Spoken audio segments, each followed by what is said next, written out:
So with everybody working at home these days for the last 2 years, not able to go out over a period of time where things were locked down, people were spending more time on the couch or at their kitchen table doing the work. And a result of that is people are coming in more and more with what I call the turtle shell. So this is in the mid back, and this is where we're supposed to have a curve in our mid back called a kyphosis.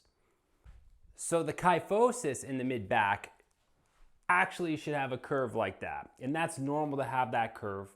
But when we're hunched forward and folded like a lawn chair, what happens is it accentuates that curve. It puts more stress on the joints, the discs, the ligaments, and the tendinous tissue in the back. And the problem with this is if you stay in this position for a long period of time, unfortunately, this curve continues to accelerate forward. And after, a period of a decade or so, you're going to be looking down at your shoes a lot more often, so hopefully you like those. Now what I want to touch on today is how you can use some postural devices to get some active extension into your mid back to alleviate that pain, because when you are rounded forward in that turtle shell position, what can happen is it can lead you to a lot of upper back pain. It can cause ribs popping out. It can actually lead to the higher risk of thoracic disc herniation, which is often misdiagnosed unless you have an MRI. So these concerns can be, and conditions can be very troubling for somebody, so it's a lot easier to prevent it. And typically the first warning sign is just pain and stiffness in your back. And what you can do to alleviate that is to work in the opposite direction to get extension.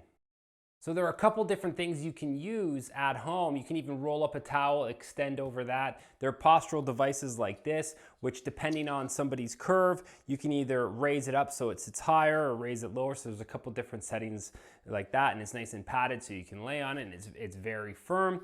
The thing that I like the most though is to use a foam roller. It's so cheap to get. You can use it for a variety of different conditions, not just for your posture. But today I'm going to show you a couple ways you can utilize it to mitigate the curve in your back. So the first way you can utilize this is just laying on your back with the foam roller perpendicular to your spine, so across the width of your back. Everybody's curve is going to be a little different. Some people are going to have a curve lower in their thoracic spine, some in the middle, and some in the upper back. It all depends where that apex is, and we want to target that apex because that's where we have the most forward flexion. So when you're lying on the foam roller, what you want to do is put it perpendicular to your back, and you want to do some extensions. So you can play around with the movement of this.